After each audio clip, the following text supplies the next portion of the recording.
Hello and welcome to the Midgard Press. My name's Jay. So we are going to cover the rest of Bothlid's Lode. So here we go. We've actually got Bothlid right here, and she does not look happy. Oof. She's one angry dwarven woman. Anyways, so number 7. I've got the map pulled up here to the side, so you can see that number 7 is quite extensive. It is the mine tunnels. So the tunnel is cold, damp, and smells musty. The ceiling is high.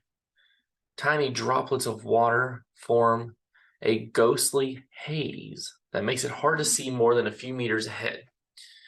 Dwarven artwork on the wall bears witness to the former grandeur of this place. So you can roll the random events, roll d12 on the table of page 40 for each stretch of time the player character spent here. Number 8, the Glimmer Shaft. Oh, we're right here. It says the tunnel ends in an arched gateway. Beyond it is a flooded shaft. A huge chain runs from the ceiling into the water below. Ancient ruins glitter above the gateway, and over the water floats a pale, blurred figure, almost if it were part of the underground fog. So, Bothlid's ghost. The ghost is terribly bored and complains to the player characters. She also says the mine holds hidden treasures and a piece of the Dragon Emperor statue, if that is the case, but will not tell them where unless they first avenge her death. Once the player characters have defeated the White Death and can prove it by bringing back a trophy or Bothlid's axe, she reveals how the door to Bothlid's Rest, number 10, can be opened. If they have not offended her, that is. However, she does not mention the traps inside the mausoleum.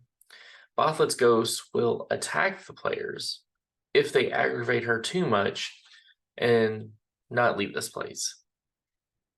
So, the ruins, and this is a languages roll, form the word Glimmer Shaft, the rich vein of silver that was depleted far too quickly and thus indirectly led to the catastrophe. And then the only way out of this room is south, and that's through the opening of the mine tunnels, number 7. So right through here. And as you can see, we've got shallow water, deep water, and bottomless water. So as you continue through, we've got shallow water pretty much everywhere. There's some deep water, which goes up to about your waist, or, underneath the chin if you're a halfling. Bottomless water means you cannot see the bottom at all, so you are free floating. Fun fact. So yeah, Bothlid's ghost. This is Bothlid right here. The ghost is blurred echo from the moment of Bothlid's death at the jaws of the White Death. The gaping wound between her neck and her shoulder draws all the attention from other details, such as the short, scraggly hair, the razor-sharp fringe, and the rat-like temple braids. She also has adopted a raspy hissing voice for dramatic effect. See, the fact that they say that it's for dramatic effect, I love that. I love that. She hates orcs and goblins too much to ever share her secret with them. Bothlid has the stats of a ghost as per page 87 in the rulebook. So, if your players do end up pissing her off, yes, that can easily happen. And yes, she will attack them. And it's actually kind of fitting because some of the attacks of a ghost could throw the player character and can either be thrown into deep water or into bottomless water. And if that's the case, you know what comes in the bottomless water, don't you? The White Death. That's who. So, number 9, antechamber. The half-submerged rock chamber is illuminated by glittering stars reflected on the water. A stylized portrait of a female dwarf with a raised axe and a silver apple in her hands adorns a door of stone whose arch is inscribed with glittering runes. 3 severed hands are lying on the floor in front of the door. So this is right here, to the bottom right of the map. Door to Bothlid's Rest. The writing around the door reads honor, wealth, mother, which can be translated with languages.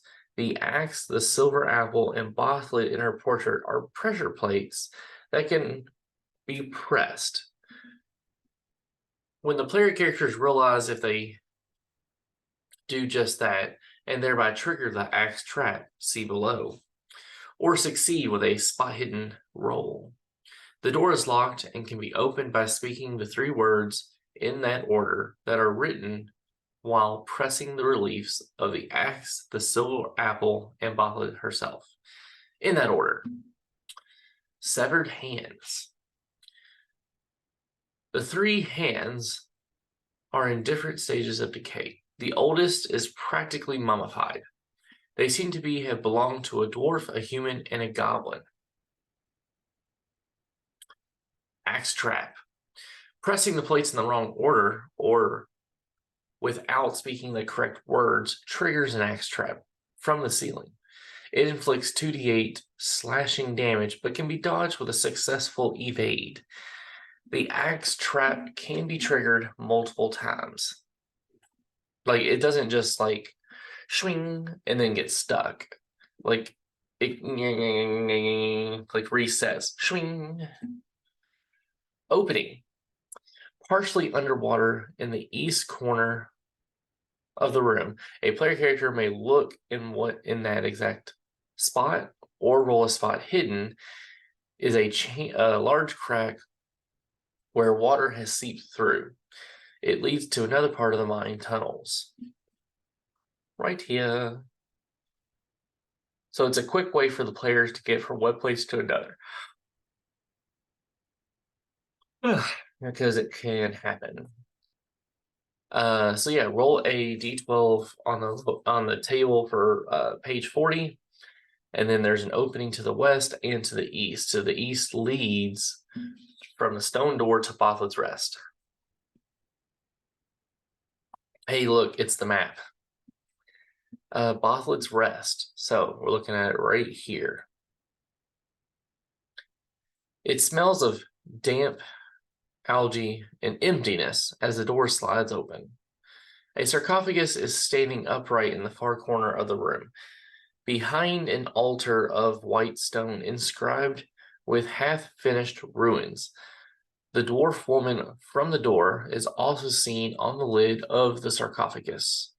The floor is made up of tiles with stylized mouths, eyes, hands, and feet, and littered with masonry tools. Bothlid wanted to rest undisturbed, and therefore filled her mausoleum with a series of traps, but only a few were completed in time. So you got the dart trap. The north and south walls are decorated with a dozen portraits of Bothlid where the eyes or mouth are holes for darts. A person examining the wall will notice that the holes with spot hidden. The trap is triggered if someone steps on a floor tile with a mouth or eye that inflicts 2d6 piercing damage. The darts can be dodged with a bane or parried with a shield. Spear trap. A player character who examines the altar without touching it can roll spot hidden to notice that its base seems to be movable. The altar balances on an axle. If someone touches it, it tilts to the side as 8 sharp spears shoot out from all sides of the altar. The spears inflict 2d8 piercing damage on everyone within 2 meters. The trap can be dodged with a Bane. It does not matter how many times I read that. I still giggle. I really do. Oh my God, I still giggle. Like this whole area is set up for traps, and your players, they will undistinctly hit one of them at least. And the best part is they have to roll with a Bane. Or they can, parry the one with a shield. So, and remember that, the spear trap, it does not say you can parry with a shield. It's only with the dart trap, okay? But as the GM, if you wish to roll it differently, roll it differently.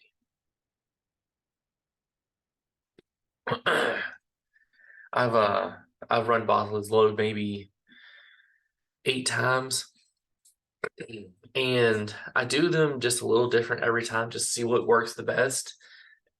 But it's funny. Every single time I read it, I just giggle to myself. I do. All right, so the sarcophagus. The sarcophagus was supposed to be Bothlid's final resting and can easily be opened. It contains treasure equivalent to 4 treasure cards and a piece of the dragon statuette, if you decide it should be there.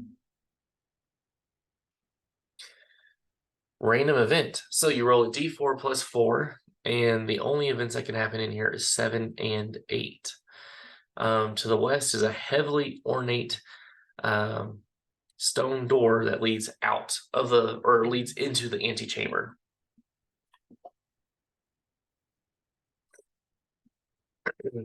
So, forge.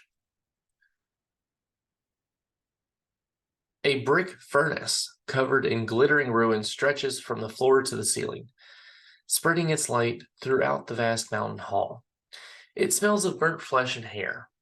In the middle of the room, gathered around a minecart, is a group of orcs gathered in a heated argument. So this is Moladuke. The chieftain is currently discussing her next move with her officers, Uthkarden and Kothatak. Yeah, I definitely said those wrong. The 3 of them are protected by goblin scouts, as many as the player characters. The boars. The orcs have a wild boar roasting in the furnace and 2 other hanging next to it. The boars would make good bait for the White Death. And then, there's a cave opening that leads into the mine. And to the north, a large cave opening leads out onto a hidden cliff in the Coomer Mountains. This is where Moladuke and her men entered. So we'll go ahead and read the meeting Moladuke, and then we'll cover Moladuke herself. So whether the player characters show up alone or accompanied by goblins, Moladuke and her subordinates react by drawing their weapons. They demand to know who the characters are and what they're doing there. Moladuke is very suspicious and takes a persuasion roll to placate her. If the roll succeeds, Moladuke can be reasoned with. If the characters are looking for the dragon statue and explaining this to Moladuke, she proposes an alliance against Koth. The orc chieftain can tell them about Bothlid's ghost in room number 8 and the antechamber of her tomb. In the case, the characters have not been there and warn them of the White Death. Moladuke can also tell them about the legend of Umderman and pass on rumors about several adventure sites where parts of the dragon statuette may be found. An alliance with Moladuke can also prove useful in the final battle against Koth. Read more on page 115. If the roll fails, Moladuke demands the player characters drop their weapons and let themselves be taken captive for further questioning, which may well result in violence. Who knows? We'll see. If the player characters allow themselves to be interrogated and answer truthfully, they can make another attempt to persuade Moladuke each shift. So that's every 6 hours. While being interrogated, the player characters are not allowed to rest, sleep, or eat, and suffer a condition each shift. It is unlikely, in the unlikely event that the player characters kill Maleduc, they will have lost an important potential ally. The orcs of the Misty Vale will splinter into lots of smaller clans squabbling with each other, many of them harboring burning hatred towards Maleduc's killers. So if there's no campaign, if you're playing Bothlid's Lode as a standalone adventure with no ties to the campaign, The Secrets of the Dragon Emperor, Maleduc and her companions have simply come to Bothlid's Lode to claim the hidden treasure. They are not seeking or keen to share it. So Maleduc herself, she's a woman. She's broad-jawed, broader shouldered Maleduc is an impressive sight with her large fangs and numerous trophies of vanquished foes covering her body. She paints herself in deep red color and speaks with a calm that conceals her determination and explosive brutality. So she has a movement of 12. Her damage bonus is strength plus a d6. Her armor is chainmail, so it's an armor rating of 4. She has 24 HP, 15 willpower. Her skills, awareness at 16, brawling at 14, evade at 14. So her abilities is defensive, robust times 4, and a veteran. And her weapons of choice, long spear, skill level 16, damage 2d8. And then her two officers, Uthkardon and Koth Otuk. Again, I definitely said those wrong. They have a movement of 10. Their damage bonus is strength, also d6. They only have studded leather, so it's an armor rating of 2. They have 16 HP. They have, for skills, awareness 12, evade 10. And then their weapon of choice is the scimitar. Skill level 14, damage 2d6. So, that is Bothlid's Lode. I really like Bothlid's Lode. It's a lot of fun because there's a lot of traps. There's a lot of potential sabotage from the goblins as well. Depending on how you want to play it, there's multiple ways that they can get around the goblins. I really need to tell you all about some of the adventures some of my players have done, or the different players that I've had that have done different things. So many. So tell me, what do you think about Bothlid's Lode? Go ahead and like this video, comment down below, and then share this video, of course. Every share helps me, of course. So until next time, live on and game on, my friends.